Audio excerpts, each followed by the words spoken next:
We are back on the Rational Boomer podcast. Hopefully, your day is going well. By the time you hear this, it's Saturday. We are recording Friday morning, going into afternoon. And this is always the show that people look forward to because we have Ed with us, the elder statesman of the Rational Boomer podcast. And people enjoy your insights, your knowledge of history, and your down home voice, which you've made some money on in your past. Yeah, a few bucks here and there. Yeah. And being the only guy who sounded like me in a fairly large media market, yeah, it worked for me. It did. I got a lot of agricultural stuff and commercials we're talking here and that sort of thing. And it worked out for me. Well, you kind of fit in that perfect spot. You weren't Midwestern like, say, me, but you weren't deep South either. You were kind of somewhere in between this down home country guy. Yeah, my wife and I took advantage of something we don't get to do that often. We drove to my old university to watch John Boy, Richard Thomas, now playing Mark Twain and Mark Twain Tonight. And enjoyed that. And it was sort of the same thing with Mark Twain. I mean, he was understandable to everybody, but he still had that folksy thing going. So that's kind of what I was shooting for, I guess. Yeah, I didn't have the down home folksy thing, but I nailed obnoxious dickhead perfectly. Yeah. There wasn't much call for that, unfortunately, so I didn't make any money off of that, but I got it down cold. Every time you come on, we were just talking about this beforehand. It's just more shit getting slapped in the face with whatever Donald Trump is doing or whatever is happening to Donald Trump. As you listen to this now, the listener, we're 6 days away from when the Epstein files should be released.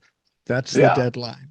Now, people need to understand Donald Trump could release it at any time. We don't have to wait for Congress. We don't have to wait for a deadline. Sure. He could release it today. And we still don't know what's going to happen when we get to December 19th, when it's supposed to be released, if they're going to find a way to delay it or distract or whatever. However, we had more released from the Epstein estate through the Oversight Committee. And Yeah. this is interesting.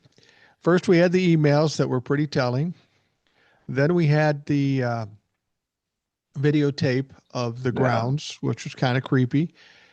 And yesterday we got more photos. Now, none of these were damning photos in the sense there was some sexual activity going on.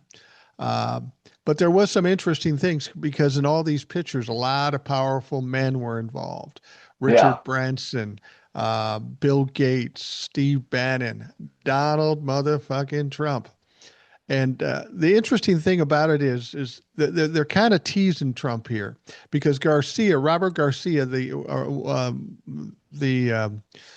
ranking member of the Oversight Committee, said, "Well, we got 95,000 pictures from the Epstein files, or Epstein estate, and a lot of disturbing photos." And yesterday they released 19 of them. And again, nothing damning in the sense of actual sexual depictions. However, there was a couple of Donald Trump. Now, Donald Trump was standing in a row of six other women, seemingly younger women. Okay. And their faces were redacted, which would suggest that they could possibly be, if not definitely be, Epstein victims or Mhm. survivors. And my thought is, God, for a guy that's not involved in anything, what would be the odds of him just happening on six of the survivors and taking a picture with them? That seemed weird. And then Yeah. there was the picture of the condom that said Trump condoms, a buck 99, and it had a picture of him on the front, a cartoon picture, and it said, "I'm huge," like Donald Trump talks. Yeah. This has got to get under Donnie's skin today. This is not what he needs right at this point. No, absolutely. And you alluded to this, but I want to bring it forward. If you have files that prove that you are innocent of what you're being charged with, I mean, he's not charged, but if everybody says he's guilty of, if you have evidence that refutes that, what do? You release it. The very fact that he will not release the files proves to me that he's in there big time and that he would suffer because of what's in there. Absolutely. There's no way around it. It's like with his taxes. He wouldn't release them because he was, quote, under audit. But then, of course, he never released them. He won't release his grades because none of this stuff will ever go in his favor. His grades were terrible, so no, he's not going to release them. His returns would show his dirty dealings, so no, he will never release those. And the Epstein files proves that he's a pedophile, and he won't release them. And the other thing he won't release is the second video of the bombing of the surviving members of the first bombing in the Caribbean, the boat sinkings. And I found that kind of weird. Donald Trump first says, "Yeah, I have no problem with releasing it." And then later on, he's asked about it 2 days later, and he says, "I never said that." I don't know if he's lying there or he just really literally can't remember or he doesn't know what the fuck he's talking about.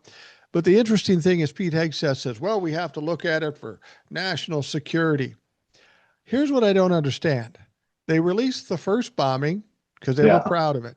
They released every other bombing in its completion because they were proud of it. This one little one about the second and the killing of the innocent people, they're having trouble with that. We've got to check national security.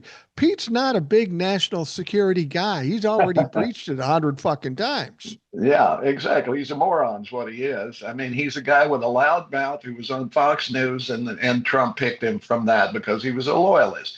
Everybody in the Trump administration, every cabinet secretary, everybody all the way down that he had anything to do with getting put in place is incompetent, is not in any way qualified for the job they have. The only thing they have is loyalty to Trump. That's what we see. That's what you get in totalitarian administrations, totalitarian governments, is incompetence. That's why totalitarian governments rarely work because they're always incompetent. I think Donald Trump has two criteria for when he hires people. Um, you need to have at least one of them. And if you have both, you're in solidly. And I think, first of all, somebody needs to be flattering Donald Trump all the time, telling him he's a Yeah, great guy, he's a smart guy. He has to do that. You have to do that, and then he'll give you whatever he wants. But also, I think it has to do with who he thinks is attractive. yeah, Pete Hegseth could be kind of an attractive younger guy. Pam Bondi in is attractive in kind of a meth head way. You've got Alina Habba, you've got Carolyn Levitt. Looks are important to Donald Trump. Unfortunately, looks yeah. don't have any bearing on whether anybody's fucking competent or not. I'm sure that's why he got rid of Sarah Huckabee. She didn't Yeah. look right for his administration.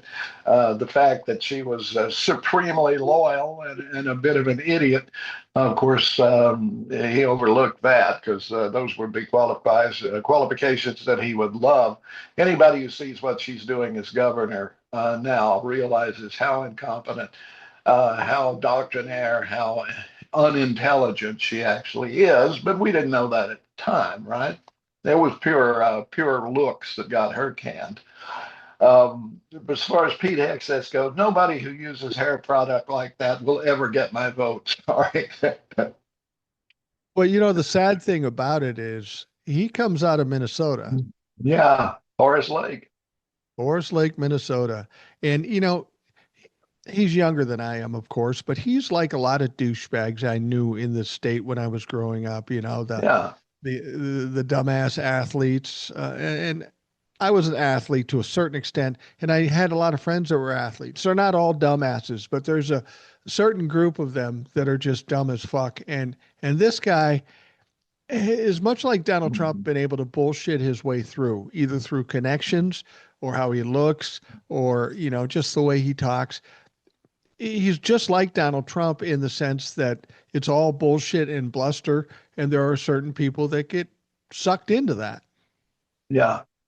And he's got this image of himself that that's what he's going for with his warrior ethos and all of that. He wants people to see him that way.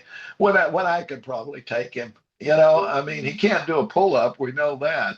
We see him Yeah. right next to Robert Kennedy, who's nobody's idea of the Hulk, but he's making Hegseth look like an idiot with pull ups. Well, No, nobody in the Trump administration has, and I have not one iota of respect for any of them, nor will I ever. no, they all seem to be incompetent. They all seem to be stupid. And, there was some Donald Trump planned it out. He wanted the dumb one so he could tear this down. I think it had more to do with the fact that he couldn't get anybody of substance to work for him. I mean, we went through that in the first term, had people that kind of were okay, but were still sycophants to Donald Trump, but they kind of understood how everything worked and they kept everything within the guardrails. These people don't care. They don't know. They're ready No, to go roughshod or go rogue, just like Donald Trump has. And without those guardrails, Donald Trump is a absolute buffoon, and he'll fucking do and say anything. absolutely. And I do would glory in his decline. I see him getting worse every day. Okay, I was off by a few weeks, right? He made it past Thanksgiving. Now I'm going for Yeah. Christmas. Huh? But when it's all said and done, that he shuffled off this mortal coil. And as long as we're on Shakespeare, I should say, when you look at Donald Trump, compare him to King Lear. They both have a fatal flaw, and that flaw is vanity, and it will come to disaster because it is the same thing. I mean, they surround themselves. They surround themselves with people who flatter them and tell them that they are, God's gift to the world. But the people who tell them that, of course, are evil and stupid, and everybody will eventually pay the price for that. So Donald Trump's time is coming. He has the fatal flaw. It's an epic tragedy, and the fall will be great, and it will take a lot of people down with him. That is my hope. That is my prayer.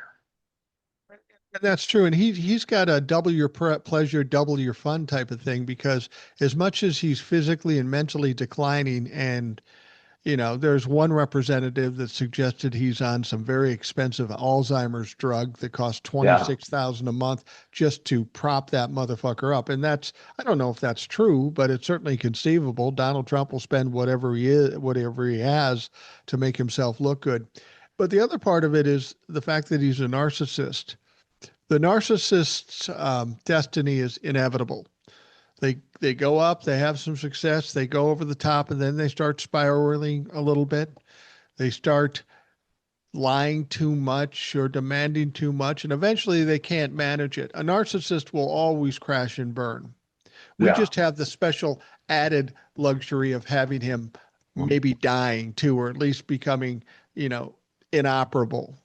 Yeah, I think the Alzheimer's thing is absolutely 100% true. The treatment, I mean, it all falls in line. The intravenous um, um, drugs that they're using, his absences from time to time, the fact that he had to have an MRI because they have to use an MRI to gauge, the progress, if it's working or not, if they need to adjust it, and so forth. So yeah, it all is there. I think he's been suffering from it, and they knew even during the campaign that that was the case, which really tells us that we had two supremely unfit men running for the highest office in the land. And I go right on to say Joe Biden was not able, we saw what he looked like in the debate and so forth. He was not, he should have withdrawn. We should have had an open convention and have come up with another candidate. I don't know that Donald Trump would not have won under that situation, but I wish we had done that in retrospect. And as much as I despise the Republicans, those in power right now, I equally despise the Democrats who continually shoot themselves in the foot and try to be something that the Democratic Party should not be doing. Centricism must be destroyed in the Democratic Party. We must go left. That's where our strength lies.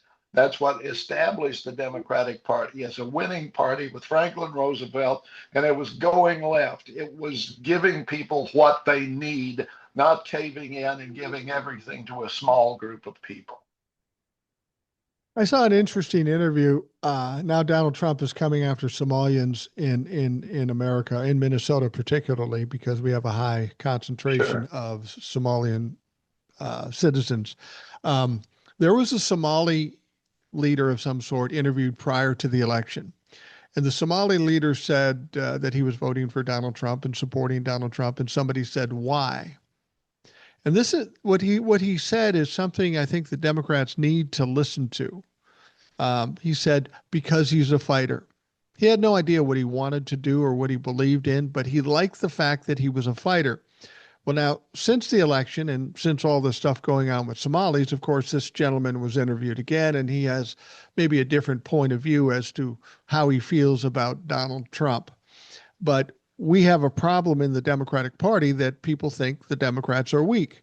And they think they're weak because our leaders in the Democratic Party are weak, the Schumers and Pelosi's and the Hakeem Jeffries.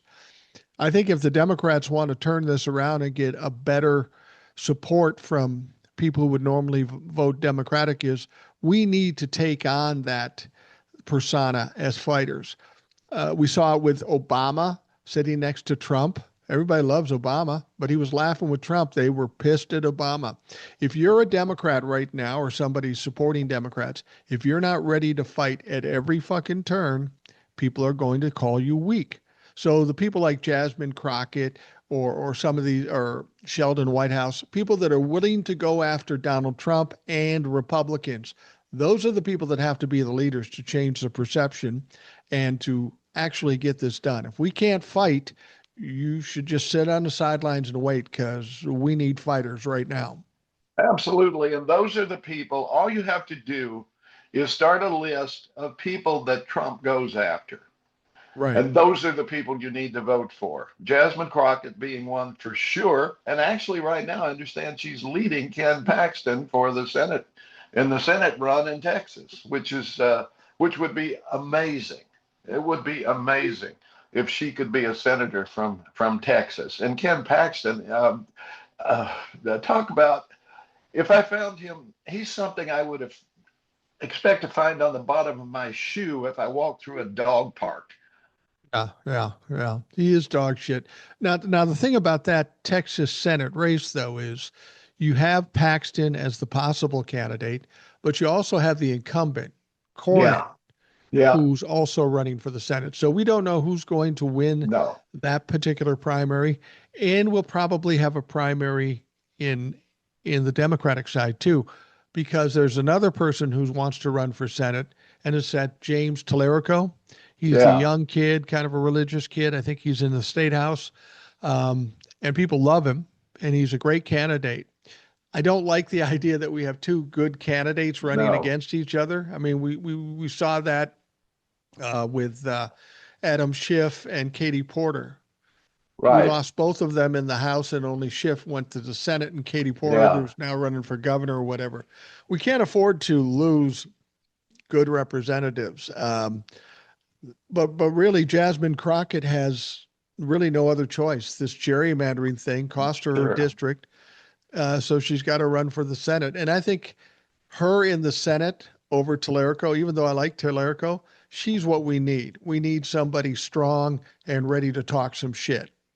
I agree with 1,000%. And while we're on the topic, we might as well say that the U.S. Supreme Court uh, just revealed their true colors by letting that Texas gerrymandered map be used in the upcoming election. That is nothing but a partisan decision. The Supreme Court must be reorganized, and if that means packing it, pack it. Yeah. What do you think had California not done what they'd done, had this would the Supreme Court have said something else, but they felt Maybe.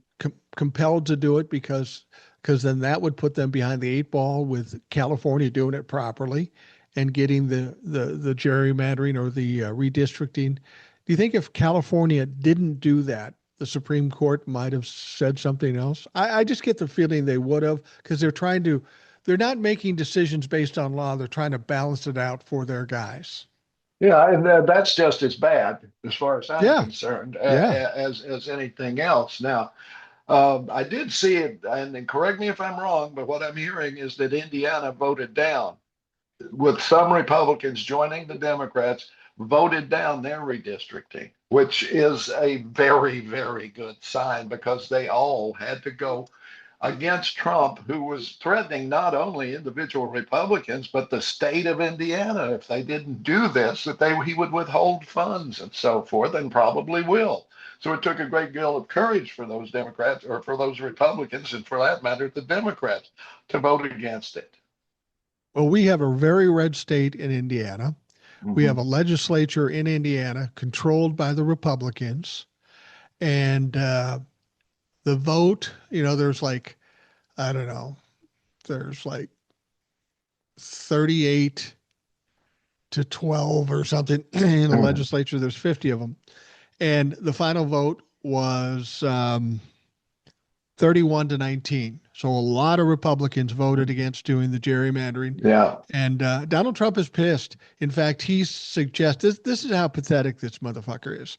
He's he's threatened the Republican who kind of pushed this whole thing to get revenge. The president of the United States is vowing revenge against a sitting state legislator because he didn't get what he wanted. But this is a huge loss for Donald Trump and the Yes. Republicans, and certainly a red flag for the Republican Party. They may want to look at this and say, maybe we got to do something with Trump because we keep losing as long as he's involved. Well, what I'm seeing, and is in some cases, there are Democrats who are saying they're going to resign, they're not going to run again, whatever it may be. They're trying to, I think, fold their tents and go into the night for a while, hoping they can recover later on. They don't want to be pulled down by the fall of Trump, if you will. They want to get out of the way. Well, I wasn't part of it when the end came. You understand? I was fed up. I left. In hope of getting back, because quite frankly, both of Donald Trump's times have been wide open to steal everything you can as a Republican legislator. And the books are there. All we need to do is shine the light on people like Marjorie Taylor Greene, for example, who has gotten out. And I think a big part of why she's getting out is not because of any of the admirable things she seems to be saying now, but simply because she made a shitload of money by doing things like manipulating stocks and so forth based on inside information, and getting a PPP loan that she didn't have to pay back, and all of that. She has done very, very well. But none of that would stand the light of day. So she's getting out of there before the spotlight lights are up. Well, don't you think what she's learned about the Republic? It's weird that she's the first one to catch on to this, but I think she believes she's not going to win. I Yeah, mean, I think a lot of these people understand there's going to be a blue wave, and it's not unusual for a party to get a lot of resignations if they think they're going to get their ass whooped. They'd rather yeah, do that than than get the embarrassment of losing the election and having that on their track record. Don't you think, though, these people that may be starting to step away now or will in the near future, don't you think it's too late? I mean, everything that's gone on, if you ever supported Donald Trump, the pariah he's going to become, you're never going to be able to wipe that off you. It's going to be there. And if Democrats are smart, every time somebody, if they resign and they get away from Trump and they come back, somebody like Paul Ryan. Paul yeah, Ryan stepped away early. I give him credit for that. yeah, But if he was to come back, I'd say, yeah, but you were a Trump fucking fan. You yeah, supported everything he did. That's yeah. going to stick with him forever. Yeah, if we let it, I mean, if we make sure it does. I guess what I'm basically saying now is, and where I am now, and this has come over a long period of time. I'm saying it no longer can be us against them. It has to be us against everybody. we have to look, we have to weigh everybody. That includes Democrats. Which Democrats colluded?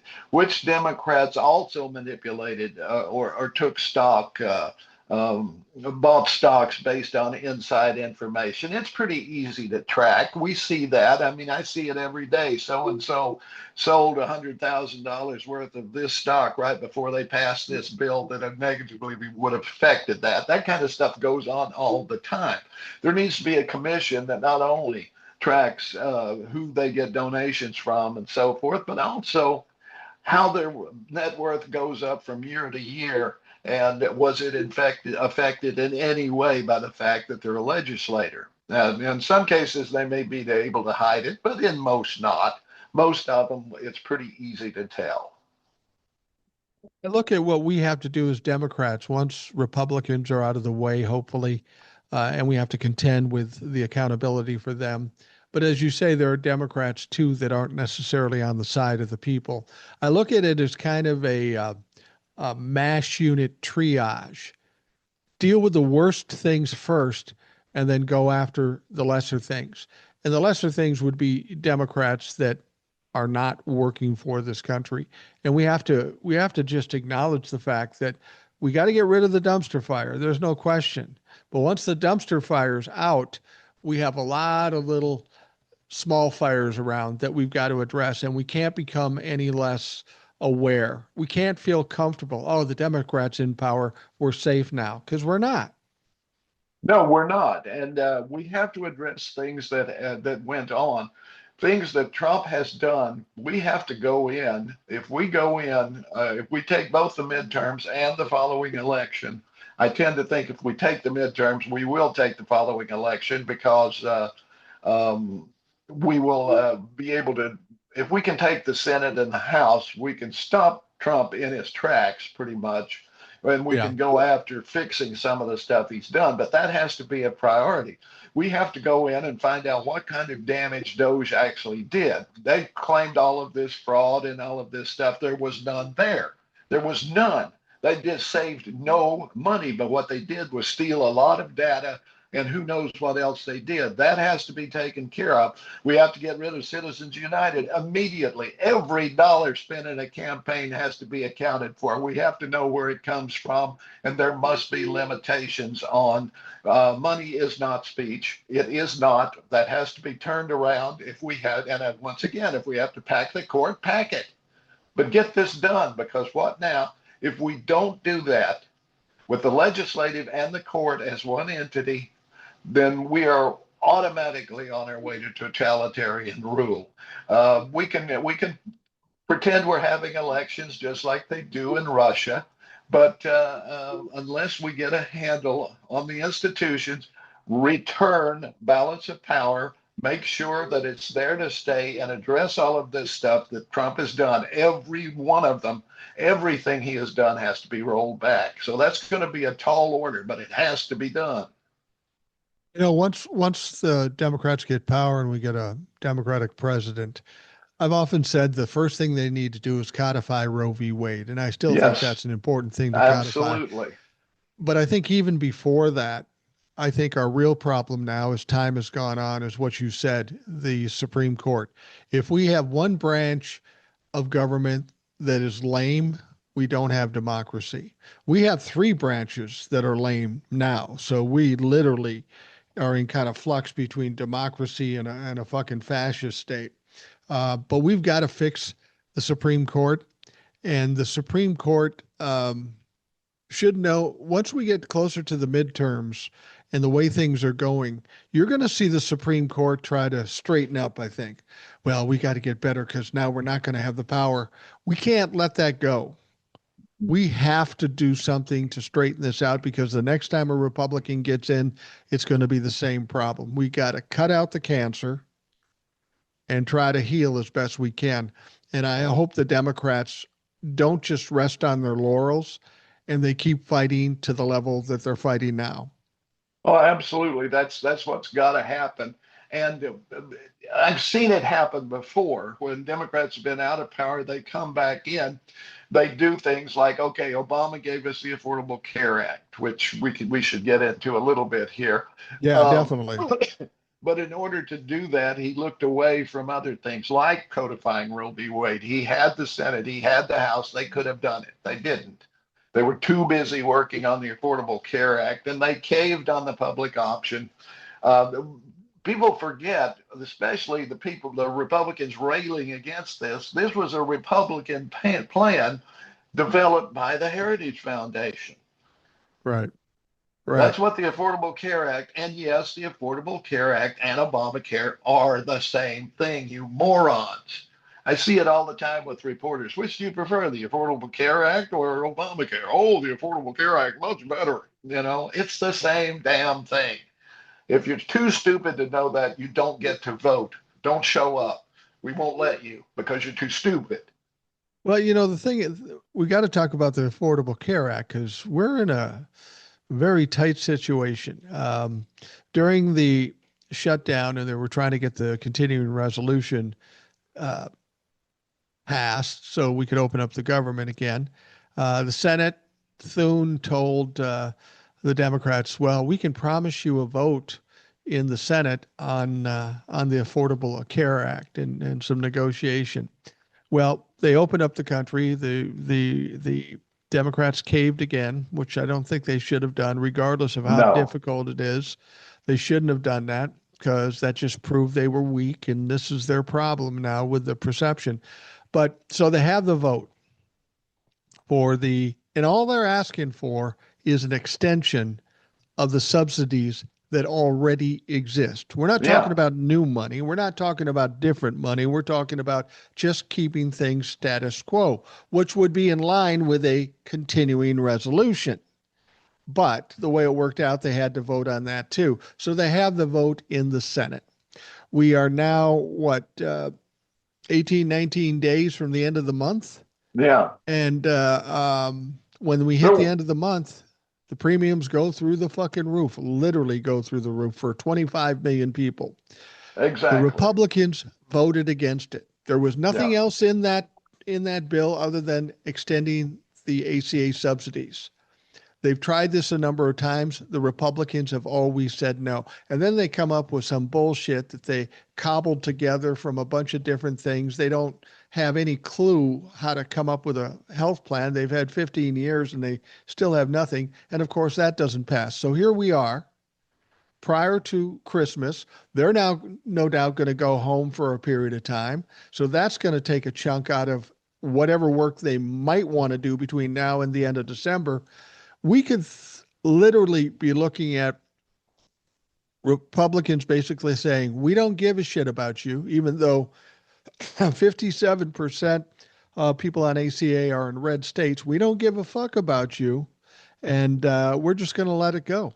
And that's the way it would seem right now. Well, what are your thoughts? You think they'll come back and extend it a year at the last moment just to save themselves the trouble that they're getting themselves into? Well, if they go home for recess and they're not lynched, they might come back.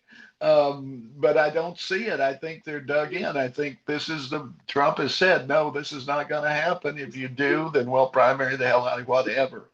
Because remember, Republicans have never wanted health care of any kind for the American people. Never. They have voted against it every time. They voted against Medicare, Medicaid, the ACA, everything. They have always voted against it. It's only when we have a Democratic majority that we do anything about health care. And it's unfortunate that we weren't able to put in universal health care, which would not only work, but it would save money. I get so tired of these people saying, well, yeah, in Canada, you have to wait for 6 months to get the bullshit. It's not true. I talk to Canadians who say, no, if I need health care, I get it. Now, if it's something that can be delayed a little bit, maybe that might be done. But by and large, if you don't have health insurance, or if you can't afford the copay, which is the other thing, of course, people with insurance who cannot afford the copay to have a procedure done, that is very common. I see it all the time. Well, I need this operation, but I can't afford the 3 grand copay. I'm saving up for the 3 grand copay. You know, Yeah. this is the Republicans are against health care. I don't see them doing it unless they go home and they're met with pitchforks and axe handles, because that's what it should be. If your representative is voting against you having the subsidies to have health insurance, um, I think he would be justified in riding them out of town on a rail, tar and feathers. Let's get back. Let's do some historical stuff. Okay, that's what they need. You know, I always find it funny when they say, "Well, you go to Canada, you got to wait for treatment." Like you say, I know that's not true because I know Canadian folks and Yeah. they tell me otherwise. But they're worried about having to wait to get health care. I got to think with all the closures of hospitals in rural cities these days and the limited amount of doctors now that are getting out of the South because they just can't work, whether it be people involved in abortions or whatever.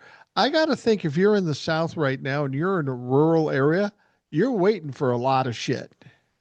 Well, absolutely. And I'm right in the middle of it. So I understand we have right now we have a monopoly healthcare system in this area. It's called Ballot Health, and the state allowed them to be a monopoly. They have it all, right? And what did they do? They're owned by hedge funds. What they do is just make care very hard to get. Talk about waiting, talk about access.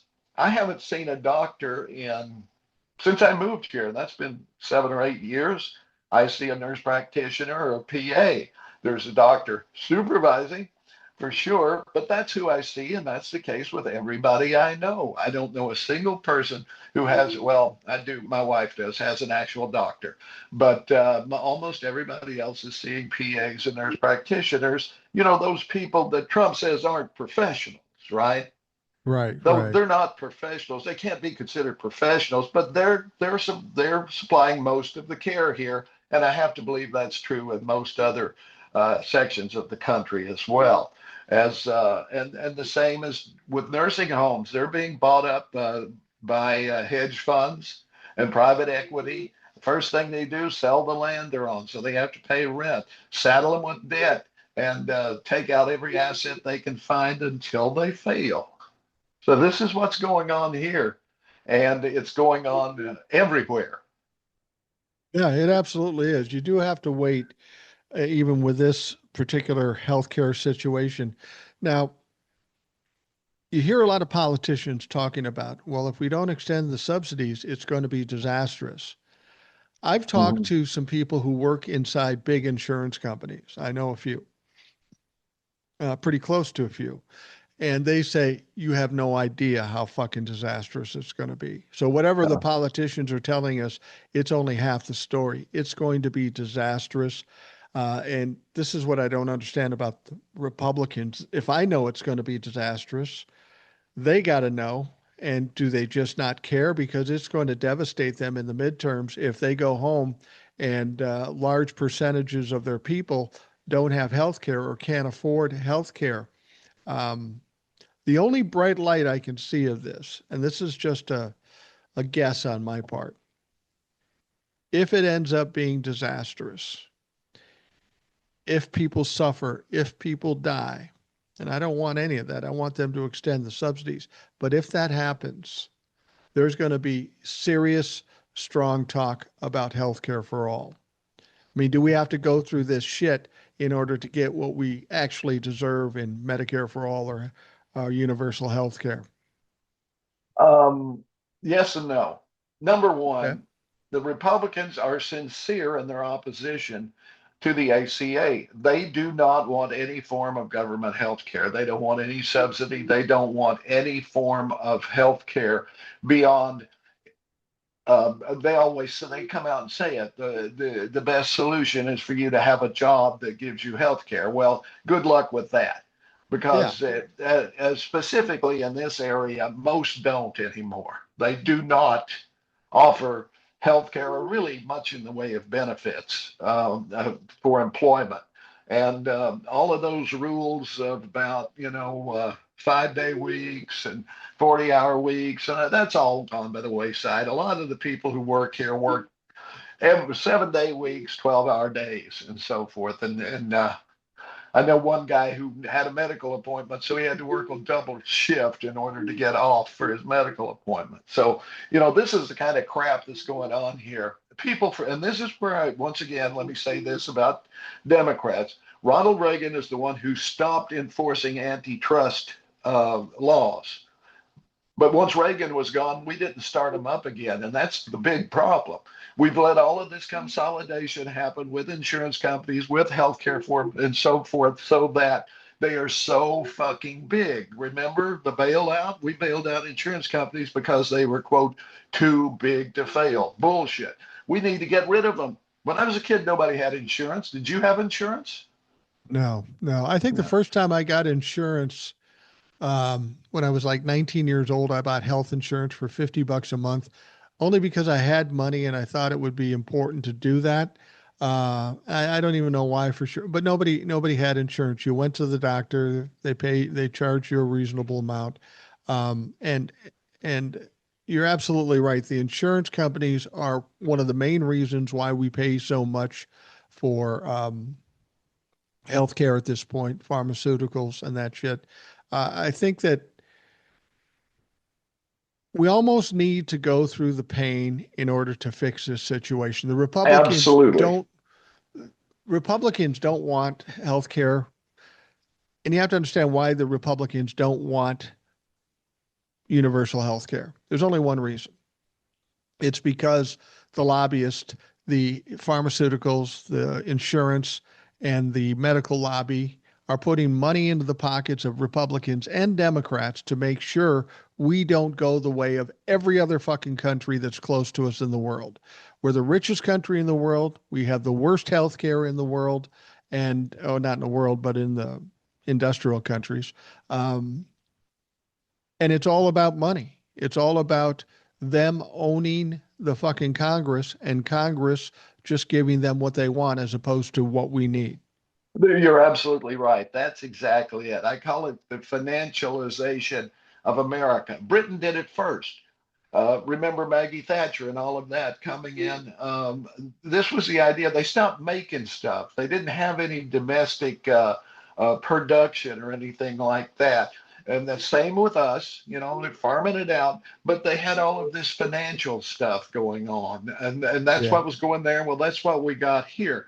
Insurance companies are not in the business of providing you with insurance. They're in the business of taking the premiums that they charge you and reinvesting that money. They are investment companies.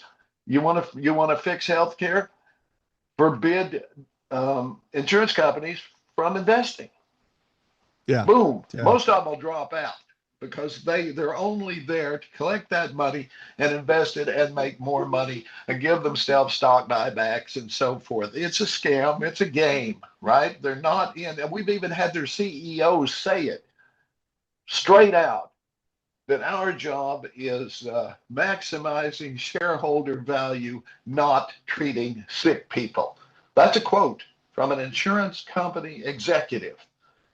We need to destroy the health insurance industry, and we do that by universal health care. We take away that middleman. Yeah, absolutely. From the time I was very young, I always thought insurance companies were a scam. And it started out with auto insurance. Yeah, I was a young kid, had a ticket, maybe an accident. I had a little money because I was working. I bought a new car. My payment on the car was $185. Now we're talking 1978, yeah, okay? 79. My car insurance was 195 a month. A yeah. month. Well, Which doesn't which is more than I'm paying now. yeah. I basically pay $100 a month for a car, and we've got a few cars. So, um, but I always looked at insurance. I try to break things down to simple terms, um, for my own mind, and thankfully that helps other people. I look at insurance this way: they come to you and say, "Listen, we're going to protect you when you need it the most. You just have to pay us this money, and we'll be there to protect you." Then, when you actually use the service that you've been paying for a long time, they go, "Oh shit, I don't know if we can cover that." Yeah. And then when they do cover it, they say, okay, now we're going to have to charge you more because you actually use the service you fucking procured from us. And I liken it to this way. You go into McDonald's, say, I want a Big Mac. You pay them their $8 for the Big Mac. You go sit down. You grab the Big Mac and you're putting it up to your mouth and you're going to take a bite. And one of the McDonald's crew comes over and goes, wait a minute, you're going to eat that? If you're going to eat it, now it's going to be $15. Yeah. It's just fucking ridiculous. That's exactly right. And also, this is not an option for you. Health insurance is an option. Okay. Yeah. You don't have to have it, but it means if you get sick, everything you have will be taken away to pay for it, probably. But with auto insurance, you don't have that option. I'm driving down the street, cop pulls me over, license and insurance, please. I don't have insurance. I'm walking. They won't Yeah. even let me drive home. They'll pull my license. I don't have insurance. Well, Government mandates that you have that insurance. Or I believe in some states you can also say, well, you can prove that you have the financial ability to pay off if you kill somebody, if you run over little Johnny in the crosswalk, that you can pay his parents a couple of mil or whatever. But I'll tell you how serious that is. I went through an experience that fucking made me mad as hell. I was pulled over one time. This was a long time ago. I was pulled over one time, and the guy says, "Your insurance card." So my cars have always been insured. I don't. yeah, It's illegal to not be insured. So I give him the card. He goes, "Oh, this one's out of date." I said, "Well, I still have insurance." He goes, yeah, "Well, here's what you got to do. I'm gonna have to give you a ticket for it, but which he didn't have to do. He probably could have figured it out. But here's a number and a web address and stuff like that, and you've got to upload your information for your insurance so we can say, okay, you're good, and we'll just cancel the ticket." I thought that's kind of a weird way of doing it, but okay, I did that. So I go home that day and I upload the appropriate information that I have current insurance. I always had insurance, always yeah, had insurance. Um, and I figured, okay, that's cool. Now, later on, I get pulled over again, and I don't even know why I got pulled over. It's like they were watching for me or something, because I wasn't speeding, I wasn't doing anything. Pulls me over, says, "Do you have insurance?" I said, "Yeah, I have insurance," and I gave him a card that was updated. yeah, Well, apparently, whatever happened when I uploaded that previous one that wasn't uh, that was updating the one that I had that was old didn't get through. They didn't register it. They didn't. You know what they fucking did? They took me out of the car, fucking handcuffed me, and took me to jail. And I never once didn't have insurance. And when I walked in there, the people go, "What are you in here for? You don't look like you belong here." And I told them, she yeah, goes, even the people behind the desk said, "That's fucked up. That's fucked yeah, up." It ended up costing me like $500, and I never once did not have insurance. It's yeah, ridiculous. So they yeah. don't fuck around with that. And there's no recourse. But that's the thing. I mean, it's a government enforced payment that you have to have. I'm not against it. I want the guy, if the guy's coming at me and he's going to hit me, and I'd want him to have insurance so Yeah. he can, I want that for sure. But at the same time, I it rankles me a little bit that it isn't regulated from the other way. Why should they be, as you say, I paid for this, I used it, and now you're going to double my premium because Right. I used it? There needs to be the legislation that says no. If you agree to insure this person for this amount, that's what the amount's going to be. And you can raise it by 10% or you can raise it by, whatever, but it needs to be regulated. And this is something I need to jump in real quick just because of regulation. Have you heard of Project 2026? I've You heard about remember it. I don't know anything about it. I've heard about it, but I don't know anything about it. it's about it's from the same group, Heritage Foundation, that brought us 2025 that's creating all the havoc that we're seeing now. It's to get rid of all regulation. That's environmental, financial, everything that has been put in place to protect the American people from business, essentially, they want to get rid of. No more regulation, probably get rid of the agencies that regulate um, the various things, whether it's financial or EPA, all of that. They want to get rid of all of that. So a second Trump administration, or actually any Republican administration here for afterward, would be their primary thing. They've already done a ton of regulation that they could get rid of, and they're looking to get rid of all of it. That means somebody wants to open a coal-fired power plant upriver from me and throw the ash in the river. Big deal. Oh, we'll use coal. We don't have to scrub it. You know, that's you're breathing our air. Too bad, because they don't put coal companies where the rich people live, right? Only where the poor people live, and they want to no regulation on your meat and your chicken and all of that because they get theirs from somewhere else. But yours in the supermarket, it may be coming in from Nicaragua or somewhere with no inspections.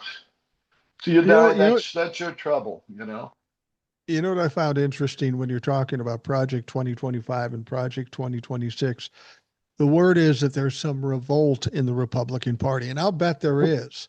But Mhm. apparently, the women in the Republican Party are getting mad about how they're treated. Marjorie Taylor Greene, Yes. Luna, Nancy Mace.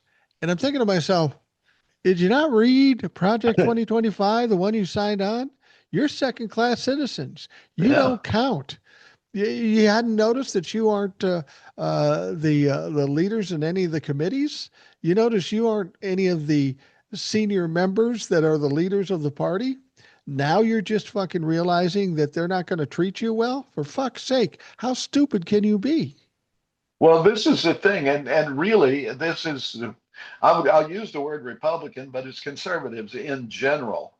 If you look at the whole pedophile thing with these super rich guys in the island and all of this crap, right? And Right. then every day on on my Facebook feed or my TikTok feed or one or the other, there's another Republican religious figure or coach or um, um, Teacher. yeah.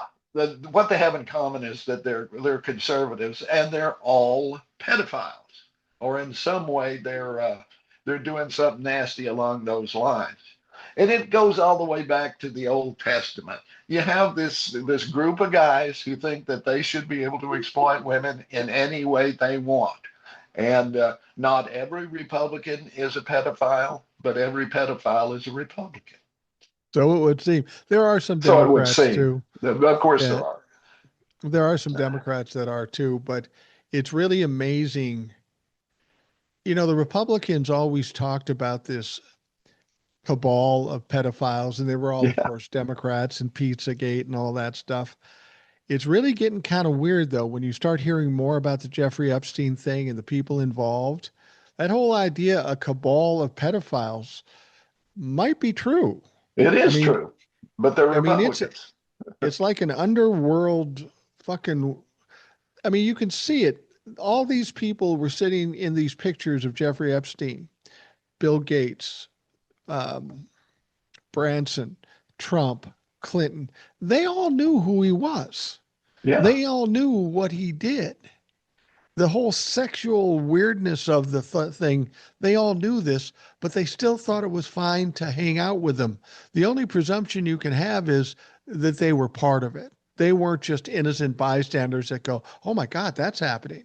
No, they knew it was happening and they were there by choice. What's interesting is the only governmental entity that has taken this seriously and done something about it is the one that is based totally on privilege throughout history, and that is British royalty. I Yeah. mean, they have made the prince suffer.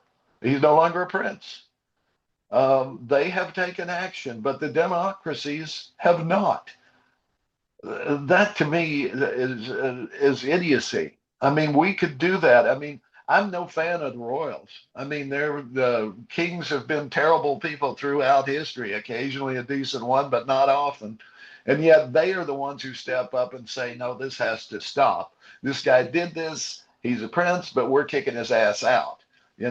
We need to do that with the presidency and all of these other people. They should be pariahs. They should not, if it can be proven, give them their day in court for sure. I don't know. I don't know that Bill Clinton is a pedophile. I suspect that he is. So certainly, he had an inappropriate relationship with a young woman. I think uh, I think Bill and all these people are kind of like uh, shoot and ask questions later. Yeah, If Bill Clinton or any of these clowns were in a room with a young girl, they aren't going to ask the age because they don't want to know, but they yeah, want what they want. And the whole privilege of this thing, I mean, it's perfectly illustrated. We have two people arrested for drug trafficking, but we have nobody that they trafficked to investigated at all. Not at all. yeah. There's been no investigations. There's been no indictments. And this is all about being rich and famous and powerful, and you get away with it. This whole idea that no one's above the law, that's absolute bullshit. That's a fucking fantasy. That's a fairy tale. There are people above the law, and it's everybody that was involved in illicit things in the Epstein files. Yeah, absolutely. And we know that. We know, and I strongly suspect, and I think other people do too, that Donald Trump was far more involved in Epstein's business Absolutely. or had a co business that was connected to it. I mean, he owned beauty pageants, he was trafficking these young women as well. And we know Ghislaine Maxwell was over at Mar-a-Lago recruiting. Exactly. They were tied in together. He's just as much of a pedophile and a pedophile enabler and a pedophile businessman as Jeffrey Epstein ever was. Well, we know that Donald Trump is big on blackmail and making bullying threats. We know that Jeffrey Epstein claimed Donald Trump was his mentor, the best friend and mentor. And we know that Jeffrey Epstein's whole way of making money was getting video of rich people with young girls and blackmailing them. This was Exactly. a and you have to wonder if these people, why these rich people didn't know they were being set up, or they didn't care if they were being set up. They could afford it, and it was the opportunity for to do something that's sick that they want to do. I don't know how it all worked together, but we know that in Jeffrey Epstein's financial situation, there was $1.5 billion bouncing around at least at one point. There's no way if there's $1.5 billion that Donald Trump doesn't want to get his taste. Absolutely. And, so far as pedophilia in itself, the idea of old guys with really, really young, with children, really, let's be honest, they're not just underage women, they're children. That's what they are. Okay. And 13, 14, 10, whatever it may be, they're children. But this thing, once again, this is fueled by this male supremacy thing. And it's tied in with Christian nationalism, the idea that, okay, well, Solomon had 1,000 wives, well, and some of them were probably pretty young, kind of stuff. They really, if you go to southern states, they follow all over each other trying to lower the age of consent for girls. I can remember I was very young, probably 4 or 5 years old, and my mom was outraged because they had allowed this 21-year-old guy to marry a 9-year-old girl Oh, gee. In your lifetime, in my lifetime. This was in 70 years Tennessee. ago. Yeah. Wow. And What and kind of that they would love to do that again. They would just love that. well, the thing about it is, they talk about letting young kids work or young kids get married. it all ultimately has to come down to their fucking parents. I mean, Yeah. you can make it okay for a 9-year-old to work in a sweatshop or get married, but that's never going to happen unless the parents allow it. What the fuck kind of human beings are these? Well, this is why when someone's running for office or something, and they're talking about education or whatever it may be, well, parental rights, fuck parental rights. I want people watching parents because I grew up, I watched things that happened. I knew about things that happened that today would have gotten those parents put away forever, but Oh yeah. nobody did anything. It was hands off and so forth. And I remember I worked in this little grocery store, and I did pretty much everything you could do, bagging and running the register and doing the delivery and so forth. And this old guy came in with this young woman one day, and a young girl was carrying a baby, and they were from the backwoods somewhere, out in the fields, out in the country somewhere. And the little girl had two thumbs, and she had a vacant expression, the little girl. And the one who Yeah. was carrying her had kind of a furtive look about her. And the woman who I worked with mostly, her name was Dot. When they walked out, she turned to the other woman who walked there and said, "Somebody needs killing." And I think she would have if she could have, but it was like that this hasn't been allowed to happen. This was what she was saying, and I didn't realize. I put it together later. There was inbreeding going on here. This was probably his daughter or granddaughter, and she'd probably never been allowed to go to school or anything. She was just back there on the farm somewhere in the backwoods, and this was her life. And Wow. she was right. Somebody needed killing. Yeah. What's that old an old mobster hitman. They said you killed a lot of people, and he said I never killed anybody that didn't need killing. And and these days there seems to be some of that.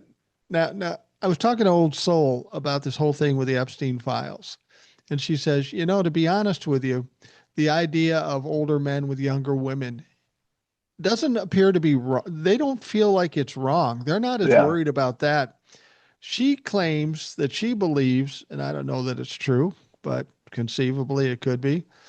The issue isn't the old men with young girls.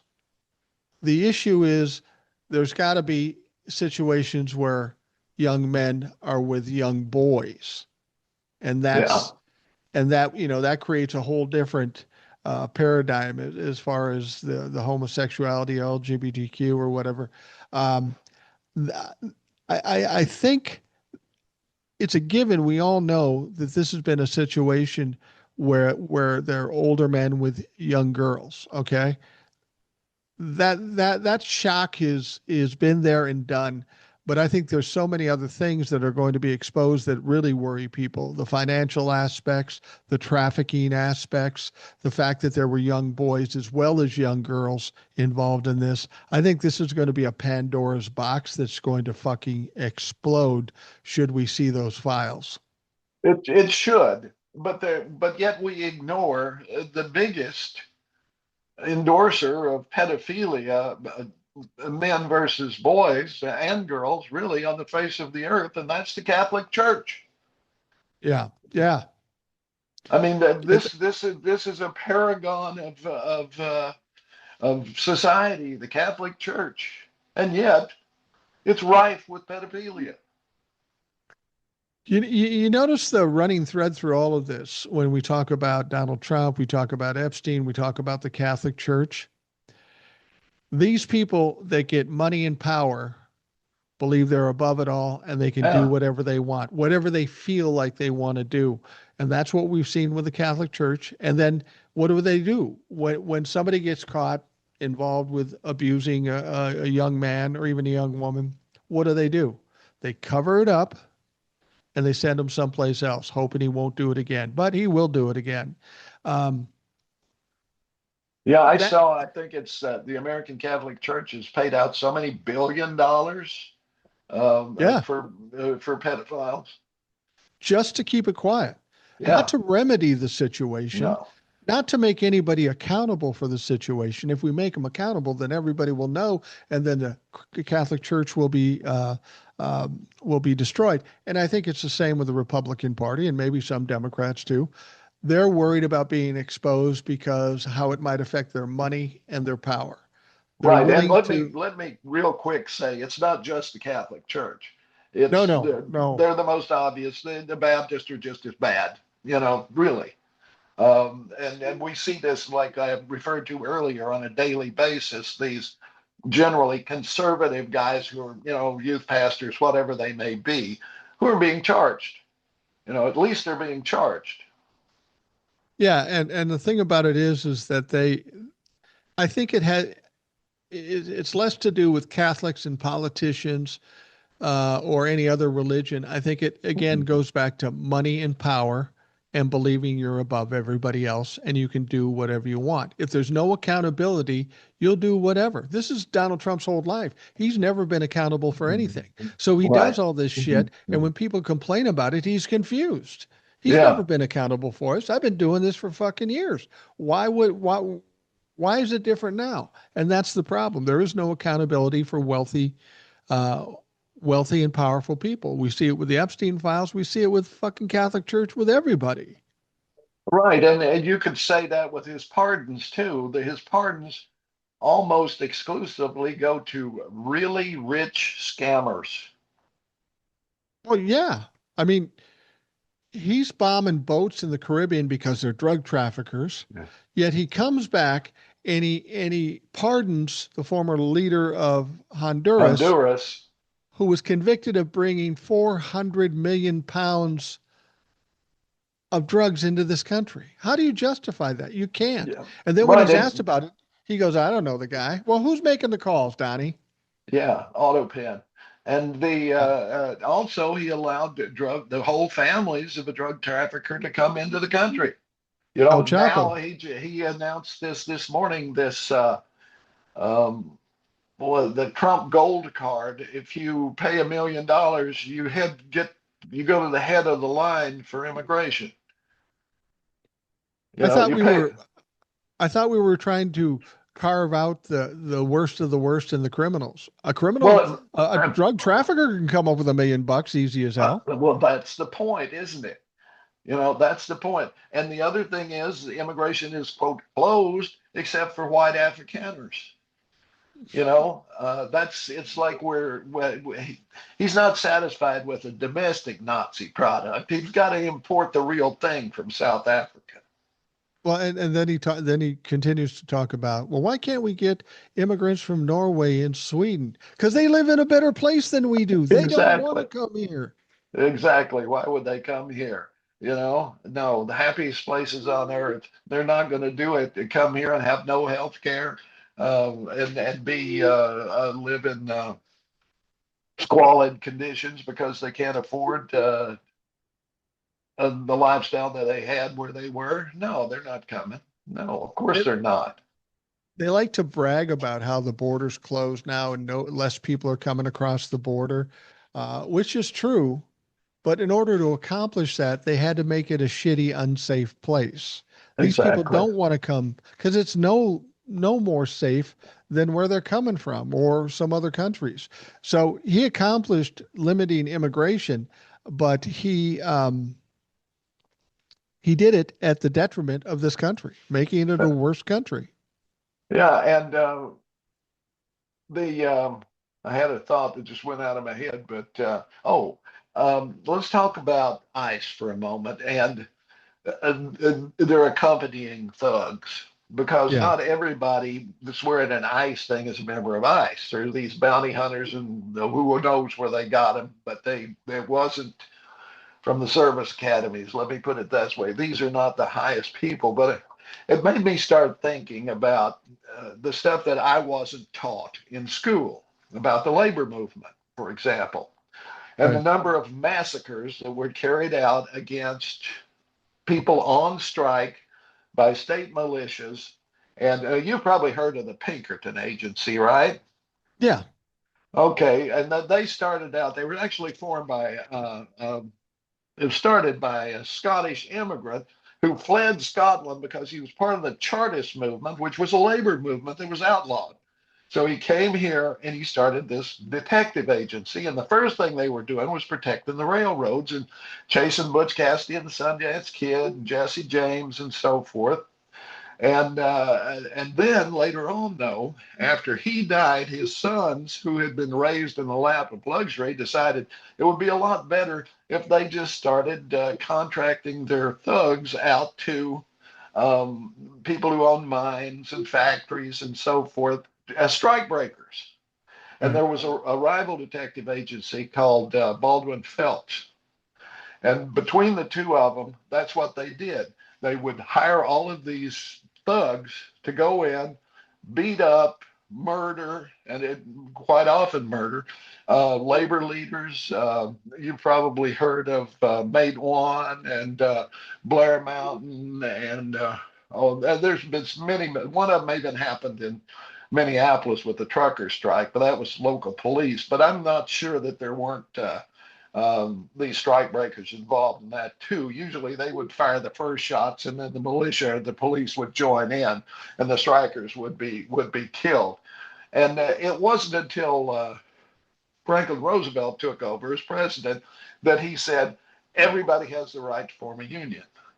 And Right. that died down somewhat. There was always some violence and so forth, but these are the same kind of guys. You can always find these people who have nothing to offer but their willingness to harm their fellow citizens for money. And that's who ICE is. And that's why they need to be destroyed. That whole agency needs to be reworked. I'm not saying that we don't need immigration enforcement. Of course we do. But right now, what you got is a bunch of thugs running around. Half of these people have been granted asylum, or they have asylum applications underway, which makes them fucking legal. But they're Yeah. deporting them anyway. They're deporting veterans who fought for this country. People ask me, why do you care so much about damn immigrants? You know why? Because I wouldn't be here if it wasn't for an immigrant. My Right. father in World War II, he was part of the invasion force, first in the Aleutians and then in the Pacific.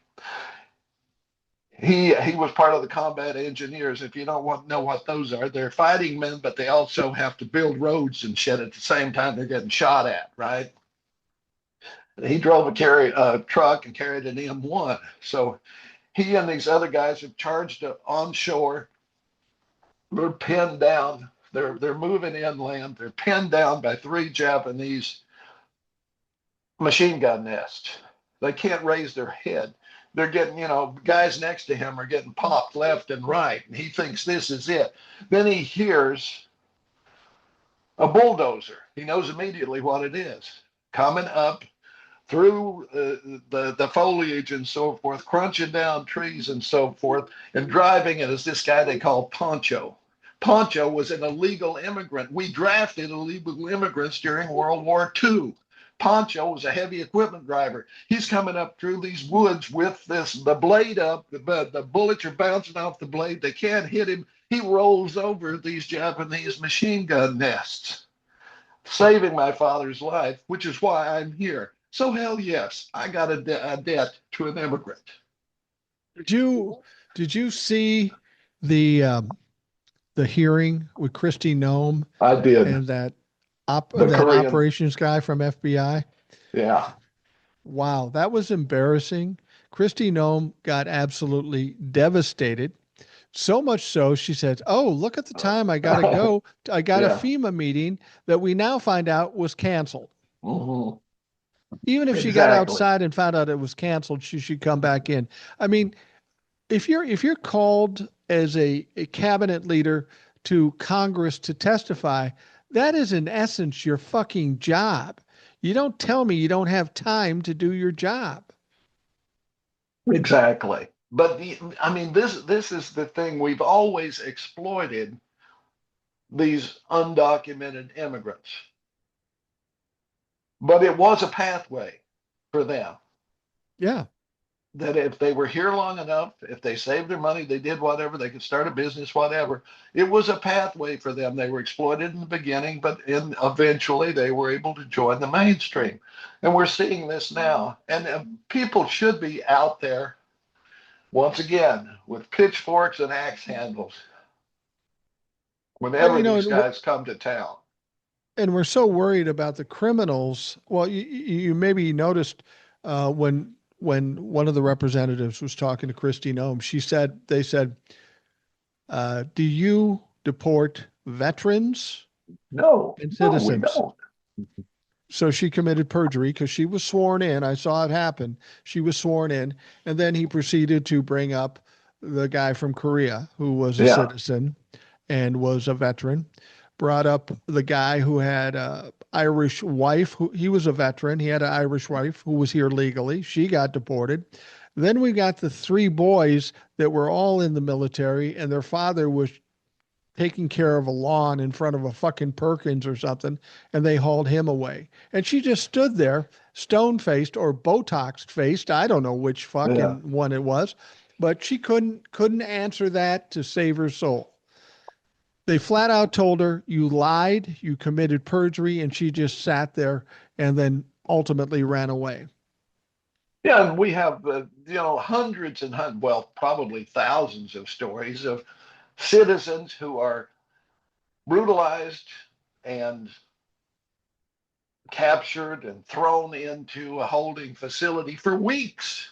In Yeah, some cases, denied medical care for injuries they suffer while they're being thrown in there. And then we have this alligator Alcatraz down in Florida where people are disappearing who are going in right. there. 1,200 of them so far, maybe more. And the conditions there, they're not letting people in. I mean, we had Amnesty International go in, and I think it was, and say that these conditions are deplorable, and they say, "Oh, they made that up." You know, this is bullshit. It is, and did you hear the part where they were talking about the FBI and this FBI said Antifa is the biggest domestic terroristic threat in the country? Then Benny Thompson asked, "Well, where are they at? How many Name are one. there?" Yeah. Mm-hmm. And the guy just Couldn't answer. diverted. He couldn't answer a fucking thing. You're telling us this is the biggest terrorist organization. Well, we're building out the infrastructure. You've been Yeah. talking about this since 2020. You Yeah. don't know where these fucking people are. You know why you don't know where they are? Because Antifa is not a fucking group. It's a concept. And I would like to say to them, what does Antifa mean? Do they even know what Antifa means? It means anti fascist, okay? So if you're against anti fascist, can we assume that you support fascism? That's the only fucking option here. Exactly. I mean, if they want to know where Antifa is, go to the lowest, the nearest VFW or American Legion. These are branches of Antifa. They fought fascists in World War II. Absolutely. They fought the fascists and now to it's just a buzzword they use. I'm convinced they don't understand what Antifa means or if they think people are too stupid to understand what Antifa means. It's a boogeyman. It's a buzzword. But the word itself is contradictory to what they're fucking trying to sell. Well, this is the thing. I see them interviewing these people all the time about January 6th. Oh, well, Antifa was the one who did that. Violence were Antifa. Well, not one person was charged with being an Antifa. Many of them were found guilty in courts of law and admitted to violence and so forth, and were imprisoned for a number of years until Trump pardoned them all, but not one of them was Antifa. Strange, Yeah. isn't it? Doesn't it, this is kind of gratifying. It seems like all the bullshit that they've been pushing out for all this time and certain people have been believing it.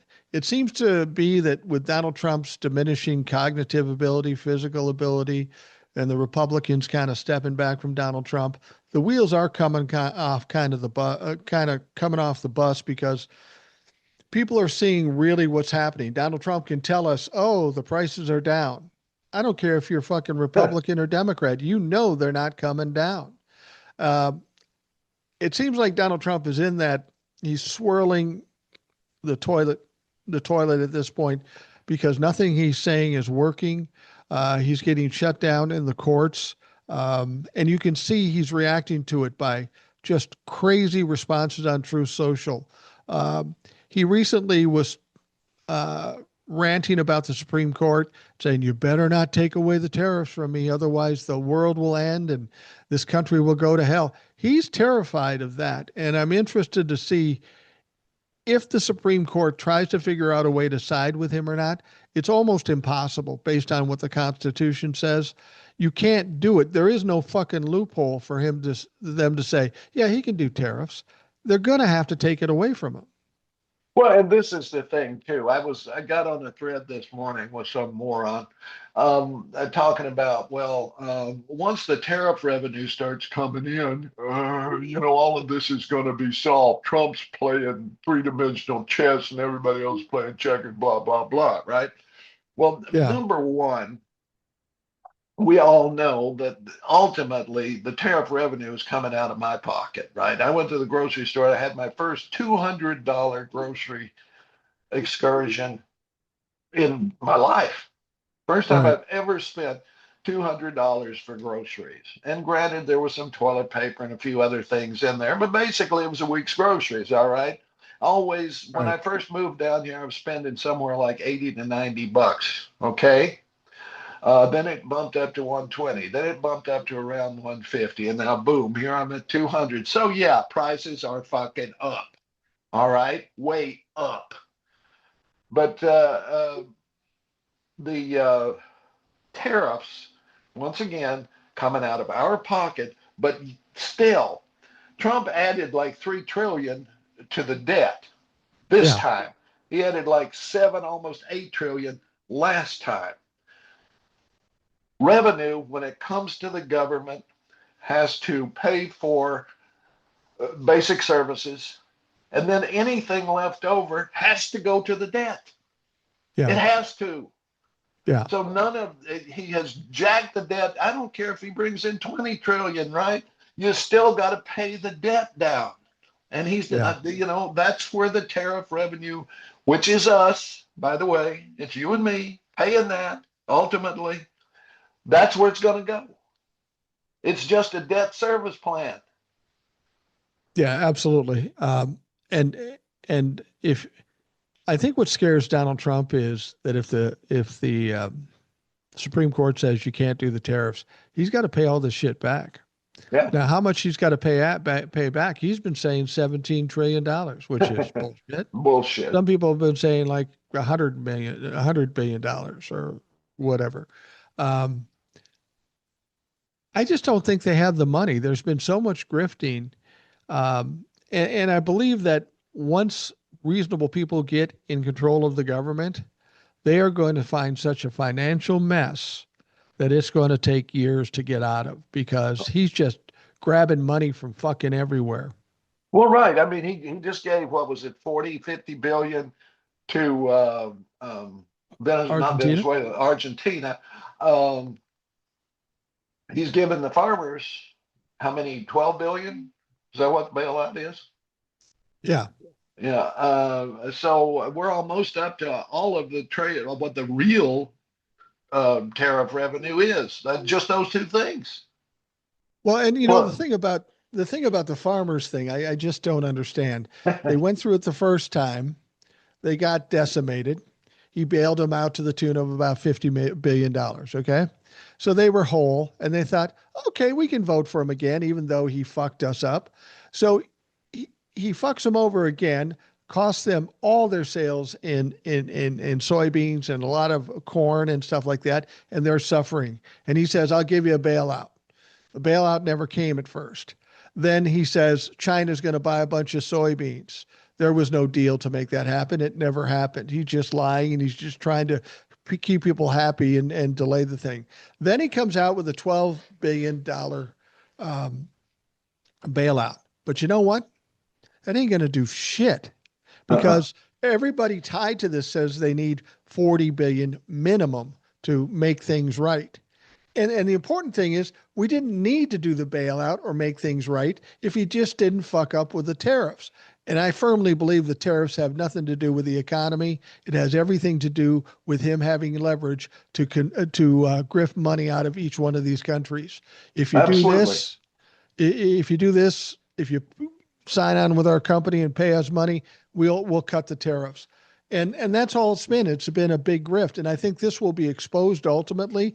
And over and above all the other things that Donald Trump has done, once that's exposed, that's where he'll become a pariah. People will finally realize in real terms that they've been fucking played. Right. Well, look. What's the one?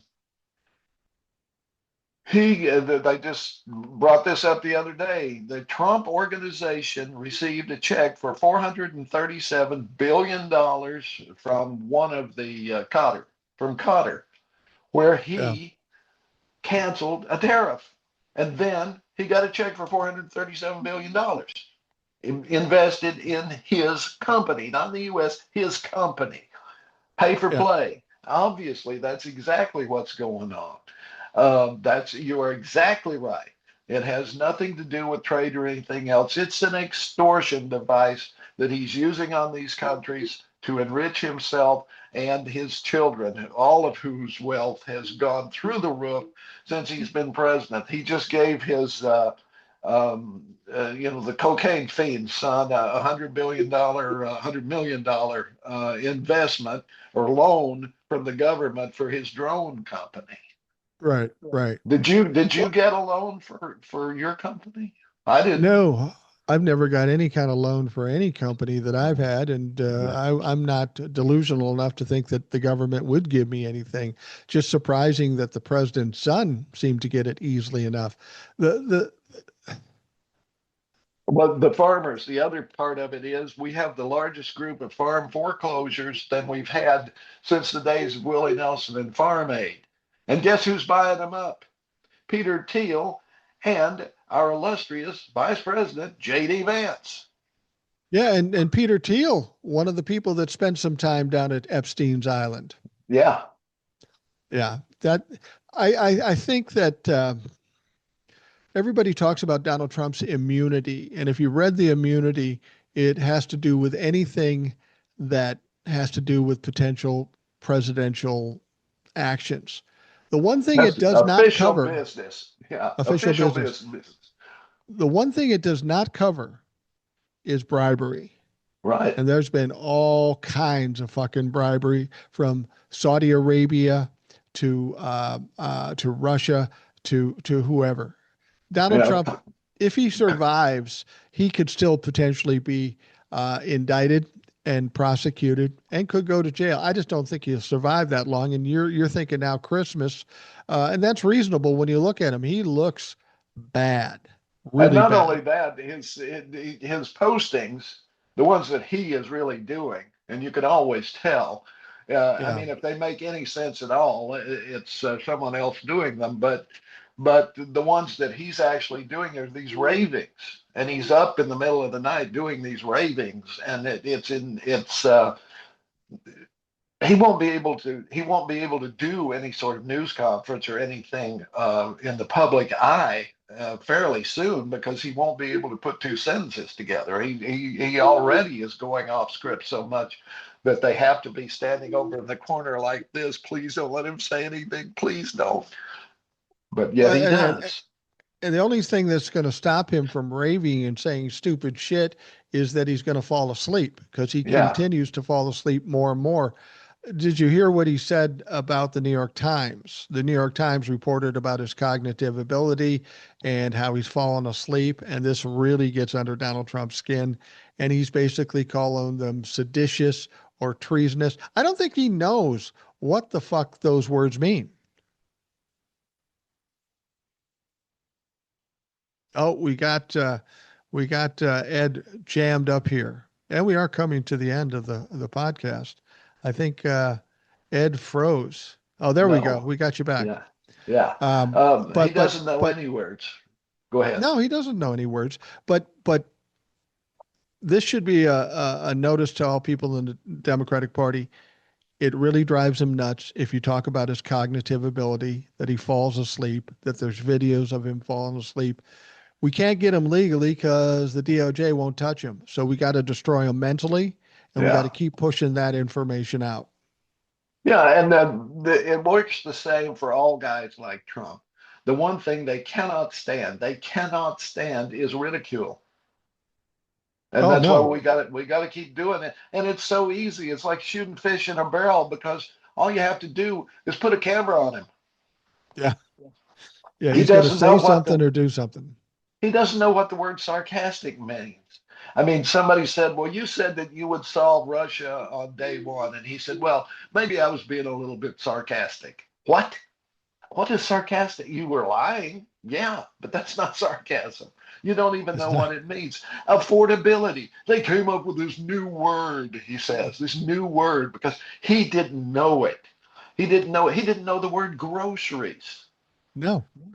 No, you know, and you can see it when he's talking about it, like Yeah. he discovered something new. It's an Yeah. old-fashioned word. No, motherfucker, that's a word we use every goddamn day because we gotta buy groceries. Just because you don't have to buy groceries doesn't mean it doesn't exist. Yeah, nobody's cooked in his house in 100 years. I mean, in his whole life, probably. You know, Yeah. maybe they had a private chef when he lived at home or something, and certainly they do at the White House. But he's never been in a grocery store. He's never bought groceries. He's never driven a car. He's never put gas in a car. The things that all of us do on a daily basis just to survive, he has never done. No, he never has. All right, I'm going to wrap up the Rational Boomer podcast. You're a busy guy. You got shit to do. I don't know what I have to do, but I haven't gotten the marching orders from my wife yet. She's getting her hair done. When she comes back, I'm sure I'm going to be booked. But I appreciate you coming on, and I know everybody looks forward to having you on so they can be enlightened by old sage, if you will. Well, I'm old, that's for sure, and I'm not the smartest person in the world, but I look around and I go, why are so many people stupider than me? Yeah, It boggles my mind that I'm not that smart, but I look like a friggin' genius compared to half the population. well, that people have said that to me. You think you know everything. You think you're smarter than everybody. Think I'm smarter than everybody. I might be louder than most people. I might be willing to say the things that other people are thinking, but I guarantee you this, I'm way smarter than 49% of the country that voted for this dumb motherfucker because you should have learned a lesson. You should have learned something from the facts and what he's done in the past. So I know that I'm smarter than 49% of the people, and all the people out here in the audience are smarter than 49% of the people. You remember the comedian Richard Belzer? Yeah. Okay, Richard Belzer, at one time, he was doing like a talk show or something. He wound up interviewing Hulk Hogan and Mr. T. Okay. And he was talking to them and he asked Mr. T a question. And Mr. T, he was doing his shtick. Okay. Yeah. It's Mr. T shtick. And he goes, I don't know that word. I'm from the street. And Belzer goes, yeah, I'm from the street too. I learned the word. Okay. And so that is always stuck with me. I learned the word. I wasn't born smart. I wasn't born intelligent. I went to school. My parents said, study, do your work, and you'll do okay. So I learned the word. And that's the difference between me and Trump. I learned the fucking word. In life, you've got to be curious and you've got to be interested in finding things out. You learn in school, you learn in college, but you learn a lot in life too. You just got to be Mhm. aware to pick that shit up and fucking comprehend it. You know, what we were talking about, since you're giving a quote, I'll give a quote that I love. It's from wrestlers, it's from the Road Warriors. And this is what the Democrats need to take on as a motto, I think. Um, the Road Warriors were very crazy, intense, alpha male type things. And I knew Yeah. one of them a little bit. I knew one of them, Animal, because he went to school with a friend of mine, played football with him. But the funniest thing I've ever seen is I think Animal said, "You got to understand, there's two kinds of people in this world. There's weasels and weasel slappers, and we're weasel slappers." That's who the Democrats have to be. Yeah, for sure. Be fucking weasel slappers. I want to say one other thing too. Doing this show, I get a lot of good comments, and sometimes people send me stuff from doing the podcast. I have to say, Steve and Cheryl have been fans of the show for a long time. They comment on everyone. They love you. Steve does some baking, apparently. He sent me some cookies, Christmas cookies. And there's two things I like best about Christmas cookies, two factors when it comes to Christmas cookies. They taste awesome, and there's a lot of them. And Yeah. Steve nailed it on this one. He made some great cookies. And you know what else he did? He and his sister sent these little cards for my grandkids and put a $10 bill in it. That was very Wow. nice. Not necessary. You don't have to send me shit, but I do appreciate it, Steve and Cheryl. Thank you very much for listening, and thank you for helping me out with some cookies. I do have type 2 diabetes, but that doesn't mean I can't eat cookies now and again. I don't. It doesn't. What you need to do is get a fucking PO, is what you need to get. Well, PO yeah, that's box. for sure. Uh, That's funny because when I was a kid, just real quick, because I know you have to go, but I lived on the north end of town, which was the black section of town. Okay. mhm. And when they drew the line, the city limits, I was outside the city limits, but we were in a hollow and it went right across the front of the hollow. The whole rest of, so I was in Route 4 in the county. But the guy who worked at the post office was not going to drive all the way up through the north side to my hollow to deliver mail. So my parents had to get a post office box. Wow. Even though we were actually in the city, I could walk, I could stand on the line, our property, city. We still had to have a post office box. So Wow. I had one from the day I was born, up until the point we actually moved to the county. But at any rate, yeah, I probably should have one. People wanted to send stuff, and I'm just not willing to give my home address to people. Yeah. Just not wise. Not that anybody in the audience would do anything weird, but if it got out someplace else, then I have to deal with it. But thank you, Steve and Cheryl. Don't take that as I need more people to send me shit. You don't need to send me shit. I'm not ever going to charge you or have Patreon or ask you to send me anything, but it's much appreciated. And as soon as I get off here, I'll be eating some more cookies because my wife's gone. So that's that works. All right. Thank you, Ed, for coming on. I look You forward to bet. talking to you again. I know the All people righty. look forward to it. Those of you listening, thanks for taking the time. I hope you have a great day. We will talk to you tomorrow.